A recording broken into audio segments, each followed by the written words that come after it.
Hola, estamos junto a Manuel Sánchez, que es un destacado músico chileno que también forma parte del imaginario de Huayco, forma parte de los referentes a los cuales nosotros seguimos con mucho cariño, ya sea por su historia musical, por su talento, pero también por su trayectoria y por su fuerza en este mundo del arte. Entonces queríamos que ustedes también pudieran conocer un poquito más de este gran músico al que admiramos mucho nosotros y que está aquí con nosotros, Manuel Sánchez, que le agradezco mucho que haya aceptado la invitación de conversar y de ser parte de esta locura, de este invento que estamos haciendo.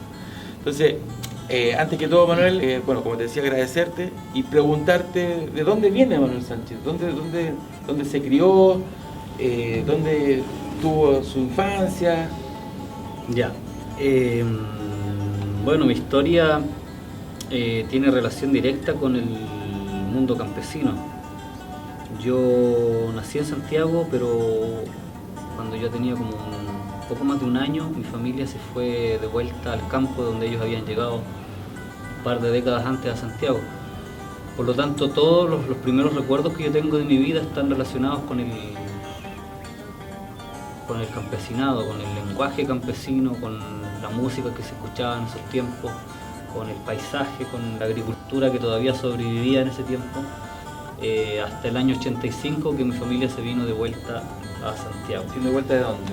Desde Coihueco, que es un pueblito que queda de Chillán hacia la cordillera, pero además yo no vivía en el pueblo mismo, sino que vivíamos como a kilómetros del pueblo, entonces había una conexión con el mundo campesino, con el campesinado, mucho más enraizado, por llamarlo de alguna manera. De hecho, allá la gente decía ir al pueblo. Cuando iban al pueblito iban hacia el pueblo. Entonces, no era una gente que se considerara del pueblo mismo, con este concepto de pueblo como de ciudad, ¿no? O sea, claro. La gente en el campo habla de pueblo como la ciudad. No es el concepto que está en la ciudad instalado de pueblo, que es como lo popular, ¿no? Claro. Entonces, aclarando eso, claro, de allá viene esta relación mía de partida con el lenguaje popular, con la tradición oral. De ahí empezó todo, creo yo. Ahí me empecé a impregnar primero de la poesía popular y también de los sonidos populares. No practicaba música en ese tiempo porque no tocaba instrumentos, pero llegando a Santiago, por una cuestión además natural, como que se fue todo dando para que yo llegara a juntarme con los poetas populares, con los decimistas, con los guitarroneros, con los cantores a lo divino, con los payadores. ¿Tú a qué edad llegaste a Santiago? Yo llegué a Santiago a los 12 años de vuelta. ¿Y en ese momento se produce tu primer encuentro con él? En ese momento se produjo un encuentro con varias cosas, por un cambio abrupto de mundo, de música, de movimiento social. Yo venía del campo en donde la dictadura no se sentía mucho porque había una ignorancia completa respecto de lo que pasaba en el país. Los diarios no llegaban allá, había un par de radios que estaban súper manejadas, que eran las que funcionaban. Entonces, como que llegué a otro mundo, pero así todo también mi familia estaba estrechamente relacionada con el campo, por lo tanto hay muchas cuestiones que se vinieron con nosotros a la ciudad. Y en ese tiempo, a través de la televisión, curiosamente, cosa que no existía antes en mi vida, que empezó a existir el año 84, 85 cuando llegamos acá, vi y escuché el guitarrón a través de la televisión, en un programa de televisión relacionado con las tradiciones. Creo que fue en septiembre, para variar. ¿Te acordás de quién viste? Vi a Santos Rubio, a Pedro Yáñez, Jorge Yáñez y el Piojo Salinas en un formato de encuentro de payadores, un programa de televisión. Cosa inusual, además en plena dictadura, o sea, todavía tiempos bravos de la dictadura, que había sido el año 85. Así todo, estaba eso presente. Yo ahí lo vi y escuché esto y quedé maravillado. Yo tenía 12 años de haber tenido. Quedé maravillado con esto y con la facilidad que tenían ellos para la rima, para el verso, para relatar cosas que estaban ocurriendo ahí en lo que estaban haciendo. Y a la vez asimilar o comparar de que, claro, había cosas muy parecidas a esas que yo las sabía de memoria, que las había escuchado en el campo, que se las había escuchado a mi mamá y que ya las estaba almacenando. De ahí empezó esta búsqueda, de ahí empecé a hinchar por una guitarra primero. ¿Tú no sabías tocar guitarra? No sabía tocar guitarra. Ahí tuve una guitarra ya como, bueno, un par de años, porque la cosa se demoraba en esos tiempos, no era llegar y comprar una guitarra. No, como ahora. Como a los años después me llegó una guitarra. el año 88 creo. Pero ahí, claro, pero ahí también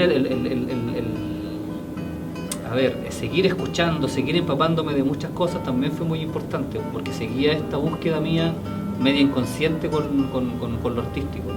Y esa búsqueda artística estaba relacionada directamente con la poesía o con el lenguaje y con la música. Entonces después vino el complemento de esto. Empecé a tocar guitarra, en mi familia se escuchaba cierta música que tenía que ver con la música de raíz, se escuchaba Violeta, se escuchaba Quelentaro, se escuchaba música argentina también, harto chachalero, Alfredo Citarrosa, por supuesto lo que se tocaba en las radios en ese tiempo, que los jaivas, y también acá en Santiago venía como un despertar de la música del tiempo del canto nuevo, por lo tanto empezaron como a abrirse emisoras a transmitir música, a programar música chilena de esos tiempos, que era un proceso que había quedado como truncado, ¿no?, con todo este asunto de la dictadura. Entonces en esa búsqueda también, claro, empezaron a aparecer muchísimas cosas, empezaron a organizarse también distintos eventos sociales en los que volvían a recuperarse espacios donde estaba presente la música nuestra, y yo me sentía parte de eso, pues en este periodo también de crecimiento. Empecé con esa búsqueda. Me encontré con unos talleres que hacía Sergio Sobal en Lo Barnechea, donde yo vivía en ese tiempo, y Sergio Sobal además venía volviendo de Alemania a Chile, en donde se había dado cuenta en Alemania de que él como músico no tenía nada de músico chileno. Entonces vino específicamente a estudiar la guitarra chilena, porque él era concertista en guitarra, y él estaba en ese proceso de juntarse con Santos Rubio, con Pancho Astorga, con Salvita, con los músicos que dominaban la guitarra traspuesta. Y yo lo conocí en ese tiempo, entonces él como que empezó directamente a traspasarme también esa información a mí. Y a través de él empecé a contactarme, él vio mis habilidades, él vio que yo tenía capacidad de improvisar, que cantaba cuecas, que tenía capacidad de componer en las estrofas más simples de la poesía popular, como la cuarteta. Entonces empezó a meterme de esas cosas, empezó a mostrarme música, empezó a traerme libros, y de pronto me invitó a una vigilia de canto lo divino. Ahí conocí a varios cantores que los conozco hasta ahora, que soy amigo de ellos. Me presentó a Pancho Astorga, que es con quien yo comencé a aprender a tocar el guitarrón, con quien empecé también a improvisar o a tener conciencia de que muchas cosas que yo tenía en mi memoria se llamaban de una manera, tenían cierta métrica. ¿Te ordenó se me ordenó el cuento, claro. Ahí, porque había muchas. Yo me sabía muchas décimas, por ejemplo, me sabía brindis, pero yo no tenía idea que esa estrofa se llamaba décima y que rimaba tal con cual y que los versos eran octosilábicos. Todo eso técnico lo empecé a aprender en ese tiempo, que fue como en el año 88. Entonces de ahí para adelante me lancé, pues empecé a conocer a mucha gente. Como te digo, además había como un despertar cultural en Chile, en donde se empezaron a organizar muchas cosas, se retomaron encuentros de payadores que no se habían hecho hacía 15 o 20 años, y también estábamos todos como en una efervescencia de recuperación de espacios y de recuperación de identidad también, proceso que dura hasta ahora, creo yo, pero que se inició en ese tiempo. De ahí viene todo esto. Una mezcla de casualidad con una mezcla de una intención mía también de buscar esto, de encontrarme con este mundo. Por lo tanto, cuando llegó el tiempo de decidir qué estudiar, yo siempre quería estudiar algo relacionado con la música, con la literatura, pero la décima y la poesía popular no estaban en ninguna academia, de hecho todavía no lo están, menos el guitarrón en una escuela de música o en un conservatorio o en una universidad. Entonces fue este proceso de estudio paralelo directamente con los maestros, ¿no? Ir a visitar, cantar con ellos, quedarme toda una noche cantando, ir a las vigilias, meterme a los encuentros valladores, y además como la chispita mía ya estaba encendida de ese tiempo, entonces fue un proceso más o menos fácil.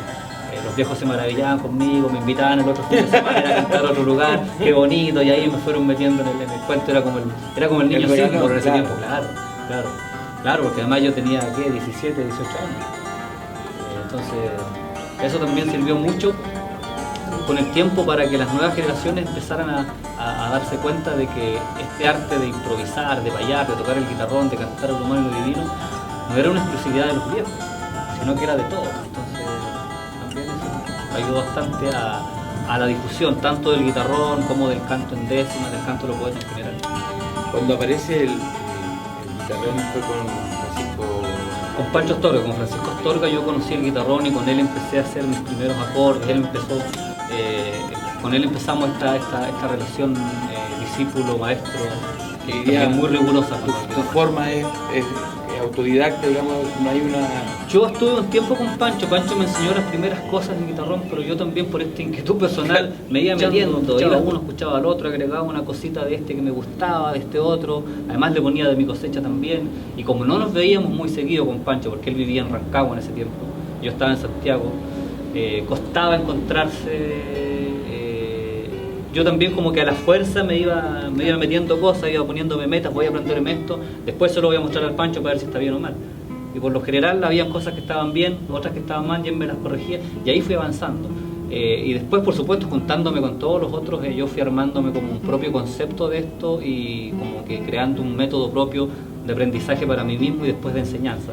Y hubo una decisión en esa edad joven de seguir por el camino informal de estudiar. Siempre.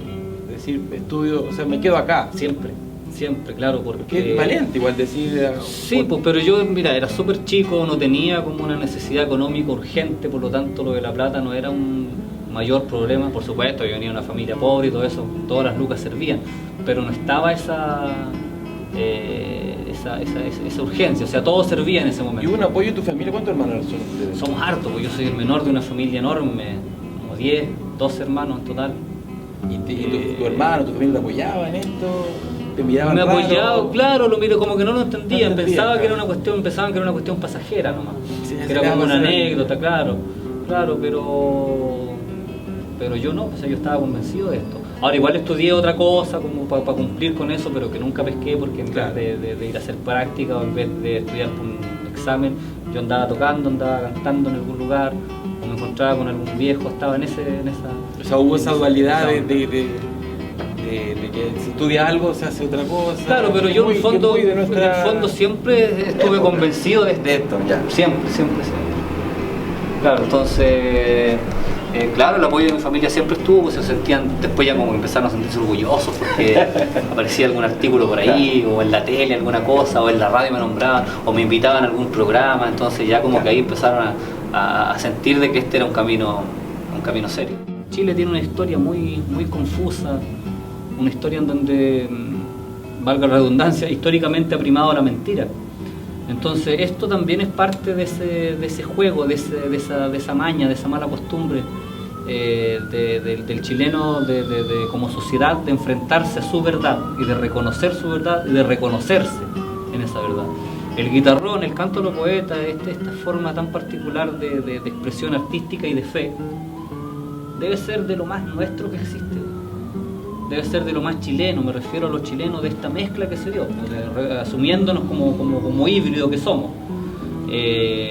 Cuando Chile empezó a surgir como país, cuando se empezó a independizar, este instrumento también empezó a surgir en la historia musical de nuestro país. Pero como siempre fue de los desplazados, siempre fue de los oprimidos en cierta forma, siempre fue no pertenecía a una esfera social alta, fue ignorado.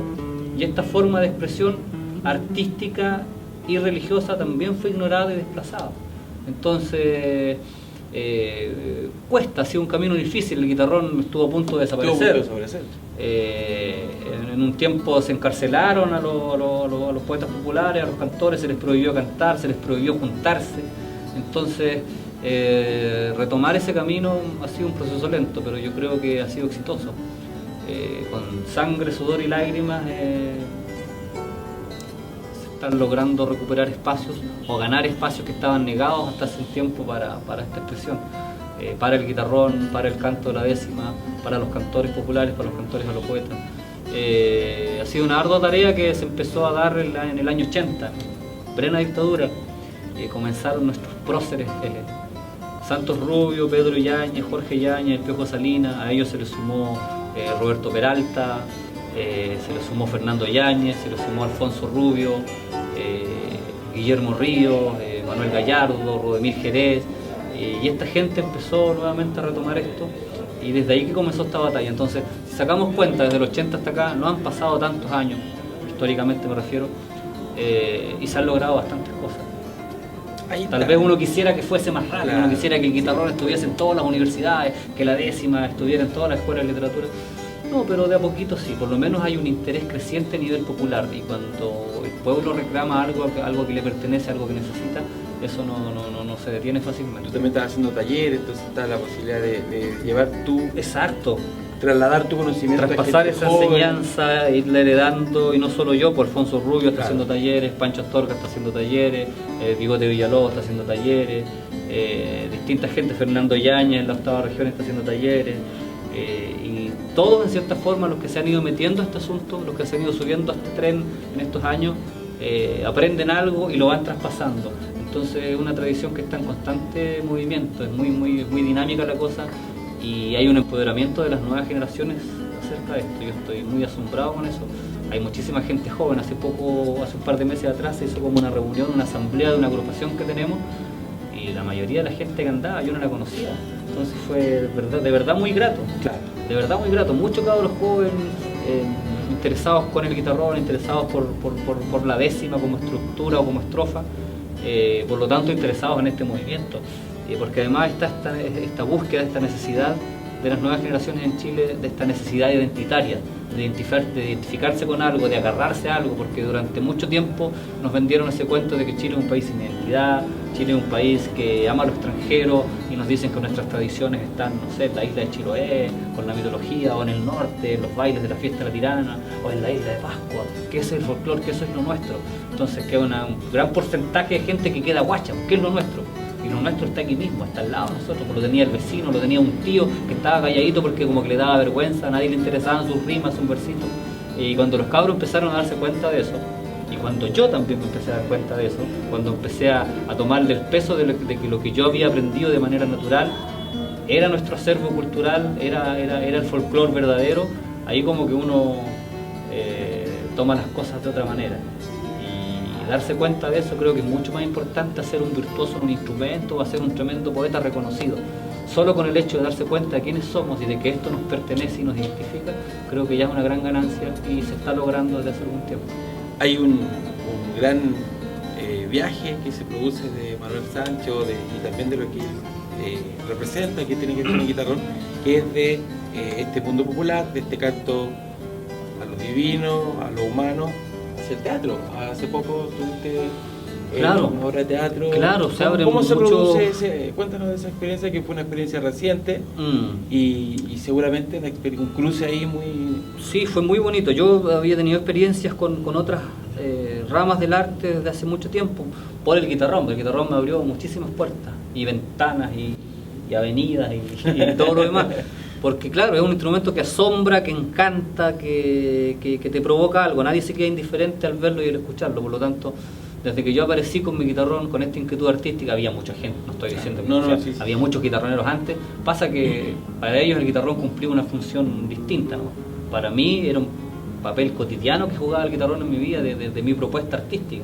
Yo siempre quise ser artista relacionado con el canto y con la poesía, y el guitarrón conjugaba esas dos cosas. Entonces me empezaron a invitar a distintas cosas. El guitarrón empezó a aparecer en escenarios impensados hasta esa fecha, pues empecé a mezclarme con gente del rock, con literatos de la esfera literaria, no de la poesía popular.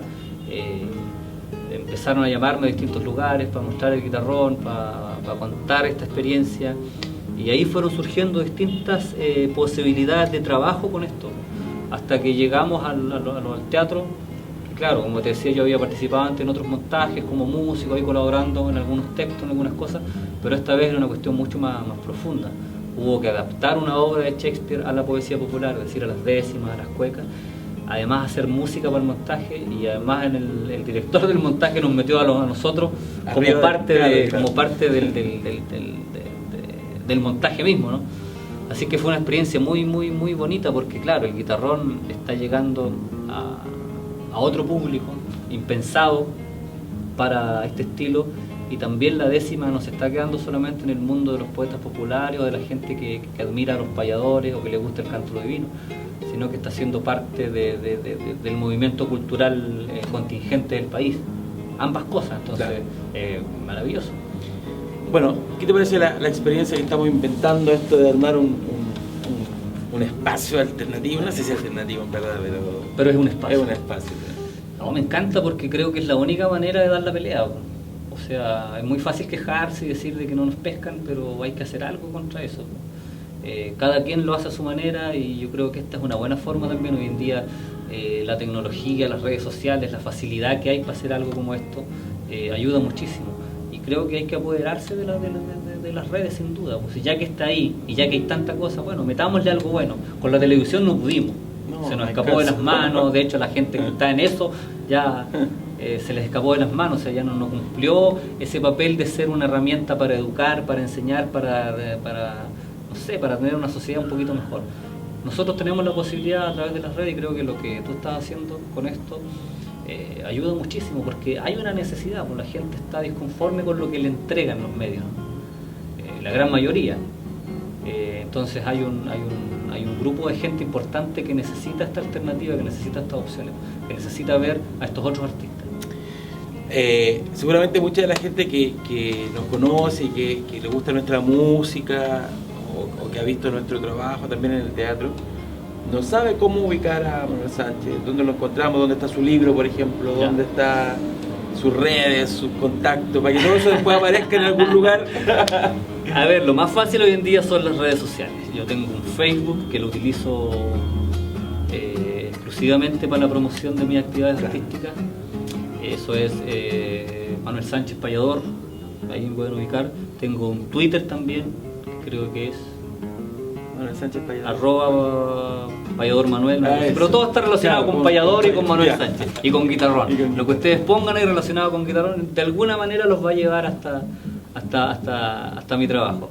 Mi libro Poesía Civil me lo pueden pedir a través de las redes a mí personalmente, yo se los envío, o lo pueden encontrar también en Discomanía, que está aquí en 21 de mayo con Santo Domingo. Por el momento, ya vamos a empezar un proceso de distribución más amplio, pero no he podido por ahora.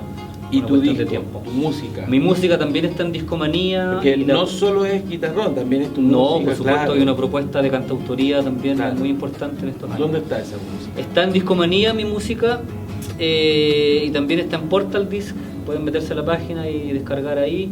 Y en YouTube también pueden encontrar muchas cosas relacionadas con el guitarrón o con mi trabajo en general. Bueno, ahí tenemos entonces cómo encontrar a Manuel Sánchez en las redes y le vamos a pedir que nos cante algo. ¿Qué podemos cantar? ¿Era un pie forzado? Un pie forzado, a ver, podría ser relacionado con el... ¿Servirá un espacio para nuestra voz? Un espacio a nuestra voz. Un espacio. Ahí queda. Ahí queda. ¿Y el canal es Huayco Producciones? No, Radio Huayco. Radio Huayco. Ya. Ya, entonces el pie forzado dice un espacio a nuestra voz. Un espacio a nuestra voz. Ya.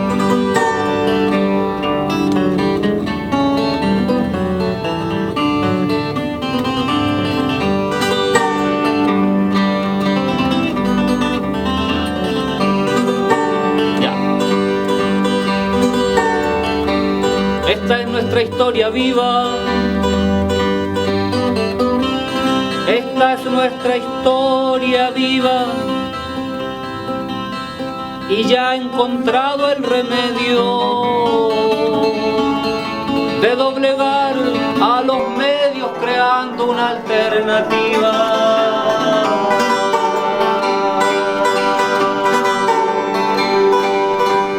Pues ya es tiempo que se escriba y con un paso veloz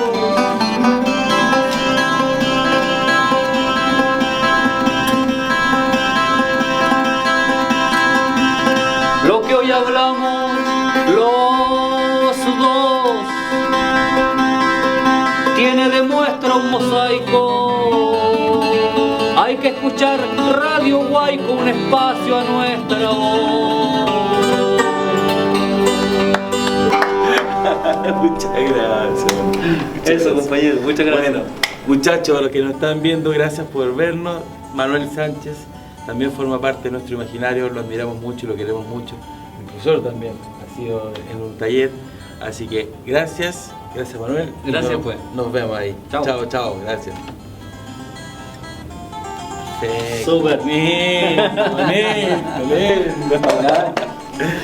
Gracias. ¿Todo bien, Juan Carlos? Sí. Qué lindo. Bonito, compañero, usted me avisa ahí cuando salga, si tiene